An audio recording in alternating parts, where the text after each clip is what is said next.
અત્યારે હાલ અમારી ડીઓ ઓફિસના કર્મચારીઓ તપાસ ટીમ તરીકે જાય છે. છેલ્લા એક અઠવાડિયામાં 42 જેટલી શાળાઓની અમારી તપાસ ટીમે જુદા જુદા મુદ્દાઓએ તપાસ કરી છે.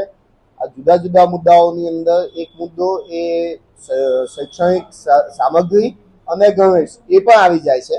એની સાથે સાથે અમારા ફાયર સેફ્ટીના અને વેકેશન દરમિયાન સ્કૂલ ચાલુ છે કે નથી એના મુદ્દાઓ પણ અમે લઈએ છીએ. આ તમામ મુદ્દે છેલ્લા એક અઠવાડિયામાં 42 જેટલી શાળાઓની અમે મુલાકાત કરી છે અને એમાંથી 25 જેટલી શાળાઓને અમે નોટિસો આપેલી છે. આ શાળાઓમાં મહાત્મા ગાંધી ઉડાન સ્કૂલ, વાસુદેવ વિદ્યાલય, આરાધના વિદ્યાલય, મોદી સ્કૂલ, સર્વોદય સ્કૂલ, તપોવન સ્કૂલ, ખોડાપીપળ હાઈસ્કૂલ, કૃષ્ણા વિદ્યાલય, જ્ઞાનદીપ વિદ્યાલય, શુભમ ગ્લોબલ, વિપુલ વિદ્યાલય, રામકૃષ્ણ વિદ્યાલય, નિવરાજ શૈક્ષણિક સંકુલ, રાજકુમાર કિરોલ પ્રાથમિક શાળા, વિનય મંદિર, સહજાનંદ વિદ્યા સંકુલ, ઉમા માધ્યમિક શાળા અને રાધિકા પ્રાથમિક શાળા આટલી શાળાઓની છે. હજી પણ અમારી તપાસ ટીમો બીજી શાળાઓમાં આના માટે જાય છે અને હજી આ પ્રક્રિયા પૂરી નથી થઈ.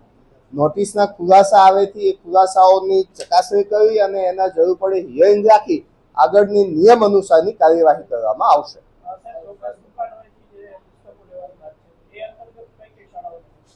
અમે સંપૂર્ણપણે એક જ નોટિસમાં 3 થી 4 મુદ્દાઓ પણ આવરી લીધા હોય એટલે અત્યારે હાલ જે 25 શાળાઓને નોટિસ આપવામાં આવી છે અને એ શાળાઓની યાદી હું જે બોલ્યો એ યાદી મુજબની શાળાઓને નોટિસ આપવામાં આવી છે.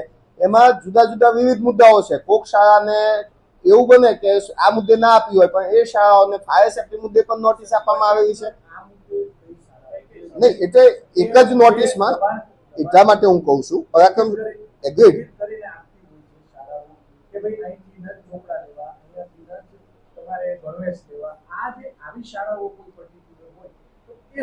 હા એ મુદ્દાની અંદર જ આ બધી શાળાઓ છે. એ શાળાઓમાં ઇન્ક્લુડેડ મુદ્દાઓ છે એટલે ભાગ્યે જ કોઈ શાળા એવી બાકી રહી હશે કે જેની અંદર આ મુદ્દાનો પણ ઉલ્લેખ ન થયો હોય. પણ સામૂહિક અમારી જે તપાસ ટીમ જતી હોય એક જ મુદ્દા માટે ના જતી હોય, બધા મુદ્દાઓને એક સાથે આવડતા હોઈએ. એક મુદ્દા માટે કરીને પાછા આવી જવું એ અમારો ટાર્ગેટ ન હોય. અમારે શાળાની તમામ બાબતો સામૂહિક રીતે જોતા હોય એટલે આટલી શાળાઓને સામૂહિક નોટિસની બાબતની ચર્ચા કરી છે. પણ આની અંદર પણ આ 25 પૈકીની હું એવું કહી શકું કે 16 થી 17 શાળાઓ એવી હશે કે જેને ગણવેશ અને પાઠ્યપુસ્તક મુદ્દે પણ નોટિસ આપેલી હશે. આમાં તમે ફિલ્ટરાઇઝેશન કહેશો તો એ થોડાક મારા માટે અઘરું છે અત્યારે હાલના તબક્કે. હિયરિંગમાં અમે બોલીશું. ફાયર સેફ્ટી છે, વેકેશન દરમિયાન સ્કૂલ ચાલુ રાખવાનો મુદ્દો છે, ગણવેશનો મુદ્દો છે, સ્ટેશનરી ખરીદવાનો મુદ્દો છે. આટલા મુદ્દાઓ મહત્વના છે.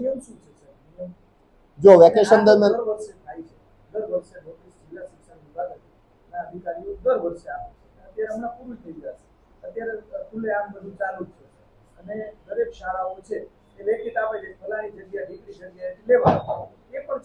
છેલ્લા અઠવાડિયામાં તમે પોતે ફિલ્ડના માણસો છો, અમારા ફિલ્ડના માણસો જાય છે એટલે છેલ્લા અઠવાડિયામાં આ પ્રમાણ ઘણું ઘટી ગયું છે જ્યારથી મેં પરિપત્ર કર્યો છે ત્યારથી.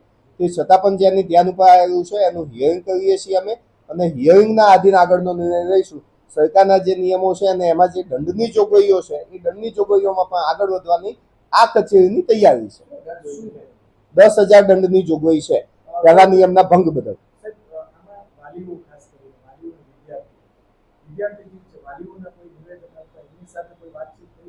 કોઈ વાલી સીધી રીતે અહીંયા એગ્રેસિવ થઈ અને એવી રીતે ફરિયાદ માટે નથી આવ્યા હજુ સુધી. અમે સામૂહિક જે ફરિયાદો વાલી મંડળોની જે આવી છે કે અમારી પાસે જે માહિતી આવેલી છે એના આધારે અમે તપાસ કરીશ. પણ કોઈ વાલી પોતે નામજોગ ફરિયાદ માટે હજી સુધી આવેલા નથી. જનરલી એમનું લખાણ એવું હોય છે કે અમને ચોક્કસ જગ્યાએથી વાલીઓ તો આવ્યા જ નથી. જે મંડળો છે એમને એવું કીધેલું છે કે આ સ્કૂલ ચોક્કસ જગ્યાએથી ખરીદી માટે કહે છે અને એ સ્કૂલો અમારા ધ્યાનમાં આવી છે અને એ સ્કૂલે અમે તપાસ કરી અને નોટિસો આપેલી છે.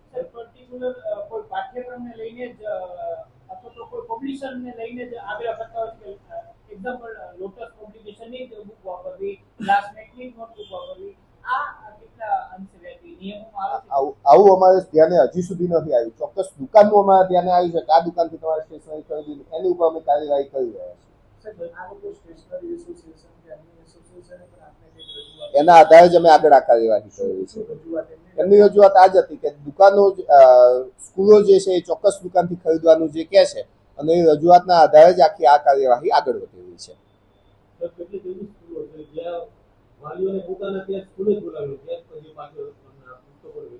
એવું પણ અમારા ધ્યાને આવશે તો એમાં પણ અમે આગળની કાર્યવાહી કરીશું.